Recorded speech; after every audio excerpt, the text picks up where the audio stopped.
Hello friends, আজি আইছো গুৱাহাটীৰ মোবাইল ফিক্সাৰ এণ্ড সাৰ্ভিসেছ। তো ইয়াতে পুৰা সেকেন্ড হ্যান্ড মোবাইলৰ ভেৰ কালেকশন আছে। তো দাদা আমাৰ লগত আছে, কি মোবাইল পাই অলপখিনি আপোনাক কৈ দিব।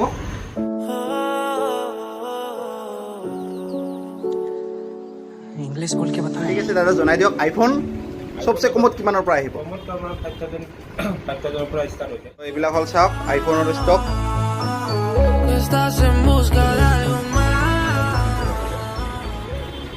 স্যামসাং ফল্ড S23 আল্ট্ৰা সবে জানে কেমেৰাৰ কাৰণে পুৰা পপুলাৰ মোবাইল হয়। আৰু এন্ড্ৰইড কিমান টকাৰ পৰা পাব দাদা কমত? 5,000 পৰা আপুনি এন্ড্ৰইড 4G পাই যাব। 2 মাহৰ ভিতৰত যদি মোবাইল কিবা বেয়া হয় বা কিবা যদি আপোনাৰ প্ৰব্লেম পায় তেতিয়াহ'লে আপোনালোক ভাল কৰি নিদিয়ে, ডাইৰেক্ট ৰিপ্লেচ কৰি দিয়ে। তো বহুত ধুনীয়া হয়। গুৱাহাটীৰ আপোনাৰ ইয়াতে আদাবাৰী যিটো মেটেল শ্ব'ৰুম আছে তাৰে সন্মুখতে আছে। তো আপোনালোক আহি কণ্টেক্ট কৰিব, ইয়াত ভিজিট কৰিব। বহুত ধুনীয়া ধুনীয়া মোবাইল আছে। চ' থেংক ইউ।